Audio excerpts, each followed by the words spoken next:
Baik,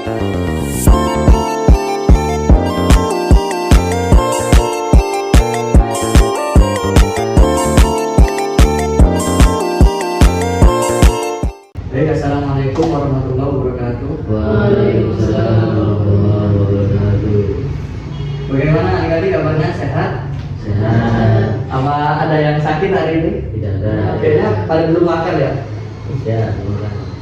Jadi hari ini kita akan mempelajari tentang Al-Quran dan Hadis. Nah, di sini pasti udah pada belajar kan di sekolahnya Al-Quran dan Hadis? Tidak.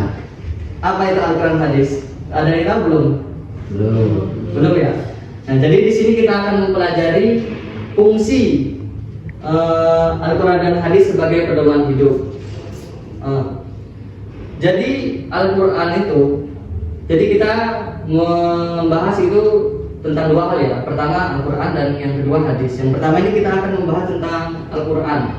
Nah, Al-Quran itu berasal dari kata qoro'a.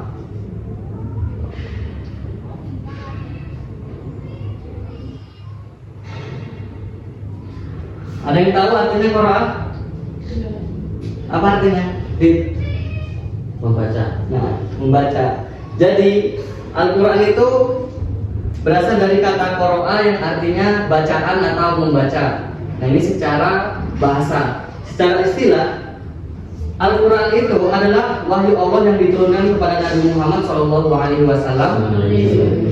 melalui perantara malaikat Jibril, dan membaca Al-Quran adalah ibadah.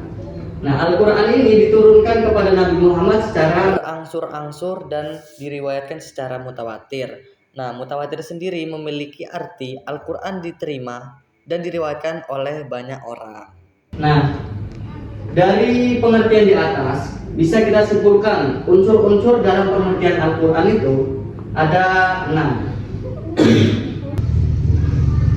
Nah, jadi 6 unsur-unsur itu tadi. Yang pertama itu, unsur yang pertama itu Al-Quran adalah wahyu Allah.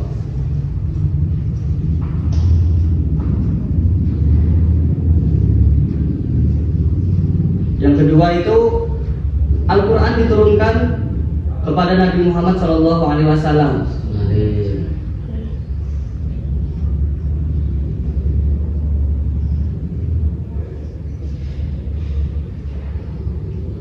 Yang ketiga, membaca Al-Quran adalah ibadah.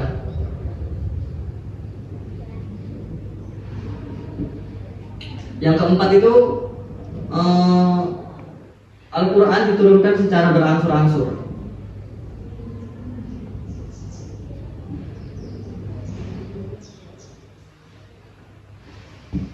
Yang kelima itu Al-Quran diriwayatkan secara mutawatir.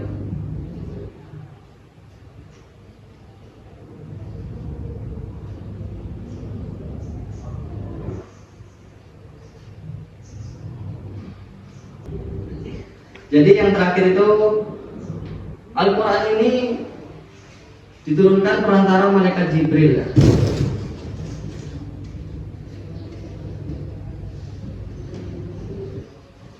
Nah, jadi yang saya tuliskan di papan tulis ini adalah unsur-unsur dari pengertian Al-Quran tadi. Nah, Al-Quran merupakan wahyu Allah. Nah, yang kedua, Al-Quran diturunkan kepada Nabi siapa tadi? Al-Quran diturunkan kepada Nabi Muhammad SAW. Yang ketiga, membaca Al-Quran merupakan ibadah. Nah, di sini udah pada bisa baca Al-Quran semua belum? Sering nggak baca Al-Quran? Berarti setiap kalian membaca Al-Quran itu merupakan ibadah kepada Allah Subhanahu Wa Taala. Yang keempat yaitu Al-Quran diturunkan secara berangsur-angsur. Yang kelima, Al-Quran diriwayatkan secara mutawatir. Dan yang keenam, Al-Quran diturunkan kepada Nabi Muhammad SAW dengan perantara malaikat Jibril. Nah, dari sini sudah paham semua?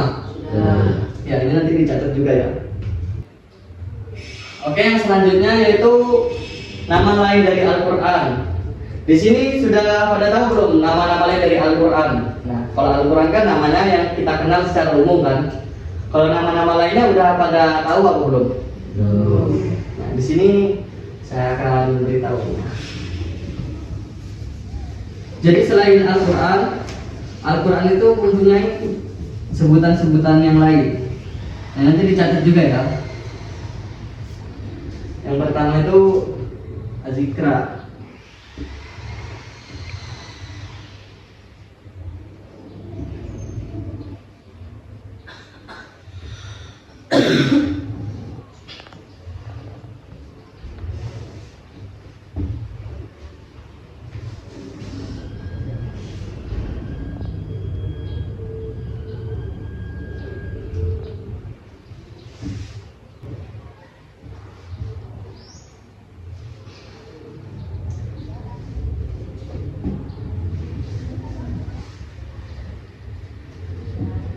Nah, ini tadi nama-nama Al-Quran. Di sini udah ada yang tahu nggak artinya belum? Belum. Nah, jadi arti dari semuanya ini yang pertama itu azikra. Azikra ini berarti peringatan. Sambil ditulis juga ya, dicatat ya, supaya nanti bisa dipelajari lagi dan nggak lupa. Nah, asifa itu artinya adalah penyembuh. Jadi kalau yang namanya sifa itu artinya penyembuh berarti.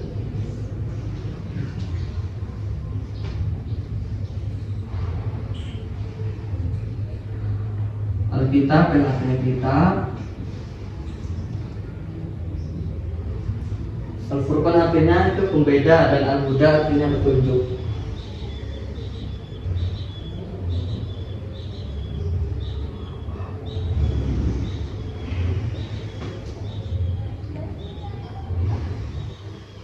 Nah, jadi sekarang udah tahu belum nama-nama lain Al-Quran? Sudah. Coba dicatat kan? Sudah. Nah, jadi kita bahas lagi, kita bahas ulang. Az-Zikra itu artinya apa? Kalau Asifah artinya? Penyembuh. Alkitab, Salah. Al-Furqan, Beda. Al-Huda. Tujuh. Nah, ini tadi itu nama-nama lain dari Al-Quran. Nah, yang selanjutnya itu fungsi Al-Quran dalam ranah hukum Islam. Nah, di sini ada yang maksud nggak? Apa itu fungsi Al-Quran dalam ranah hukum Islam? Nggak ada ya? Nah, jadi Al-Quran itu sebagai sumber hukum yang pertama di agama Islam. Jadi apapun masalahnya, sumbernya itu yaitu Al-Quran. Jadi apapun itu hukumnya sudah tertulis di dalam Al-Quran. Nah, ini untuk materi yang Al-Quran sudah dicatat semua kan? Nah, kita ke pembahasan yang selanjutnya yaitu kedudukan dan fungsi hadis sebagai pedoman hidup. Nah, yang selanjutnya yaitu pengertian hadis. Nah, hadis secara bahasa berasal dari masdar atau fi'il madhi yaitu hadasa, yang berarti baru, peristiwa, perkataan, cerita yang kemudian ditambahkan lam tahrif menjadi hadisu, yang artinya ucapan atau riwayat atau sunnah Nabi Muhammad SAW.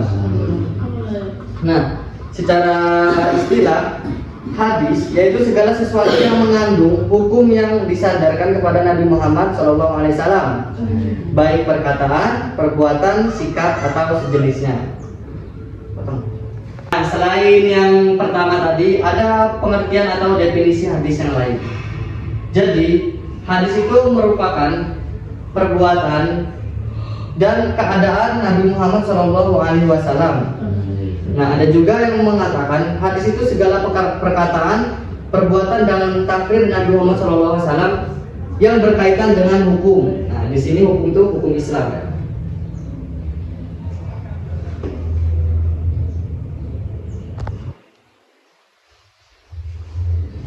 Nah, yang selanjutnya yaitu fungsi hadis. Fungsi hadis dalam ranah hukum Islam yaitu kedua. Tadi kan yang pertama itu Al-Quran.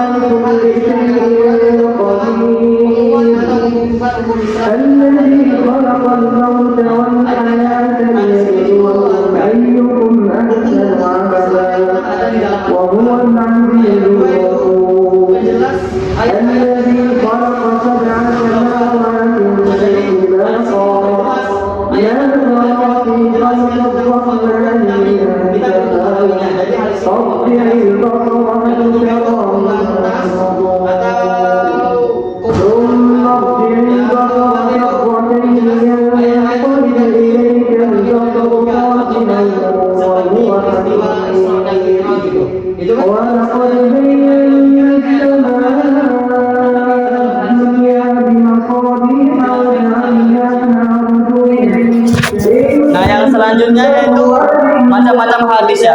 Nah, di sini sudah pada tahu belum adik-adik apa itu macam-macam hadis itu ada apa aja? Nah, jadi yang pertama itu ada hadis qudsi. Nah, yang dimaksud dengan hadis qudsi itu adalah kayak perkataan Allah Subhanahu wa taala yang disampaikan oleh Rasulullah Shallallahu alaihi wasallam kepada para sahabat dan kepada umatnya dengan redaksi Rasulullah sendiri. Nah, kalau hadis qaul ini adalah ucapan Rasulullah Shallallahu alaihi wasallam. Kalau hadis fi'li adalah segala perbuatan Rasulullah Shallallahu alaihi wasallam. Nah, yang terakhir hadis takrir itu adalah ucapan Rasulullah Shallallahu alaihi wasallam ketika melihat para sahabat. Maksudnya itu apa? Semisal para sahabat itu melakukan sesuatu dan mereka menanyakan hukum kepada Rasulullah. Nah, itu disebut juga hadis takrir ini ya. Nah, sampai sini udah pada paham? Nah, itu tadi ya adik-adik tentang Al-Quran dan hadis. Nah, tadi kan sudah membahas tentang Al-Quran. Tadi Al-Quran itu berasal dari bahasa Arab, itu apa tadi? Ada yang tahu? Apa itu? Nah, benar. Al-Quran itu berasal dari bahasa Arab, yaitu Quran. Kalau hadis ada yang tahu? Apa? Hadis ya. Kalau pengertian hadis itu tadi apa?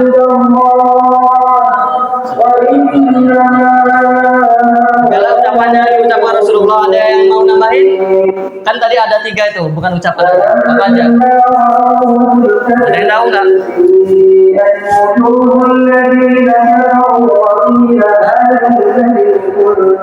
Belum paham?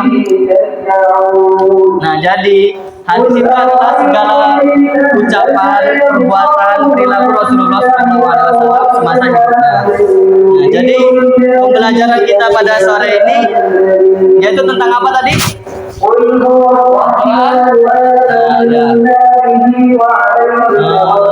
Jadi untuk hari ini pembelajarannya hanya ini saja ya, Al-Quran dan hadis. Nanti di rumah dipelajari lagi, dibaca-baca lagi yang tulis. Nanti minggu depan kita akan mengerjakan tugas. Oke? Baik, mungkin itu saja dari saya. Wassalamualaikum warahmatullahi wabarakatuh.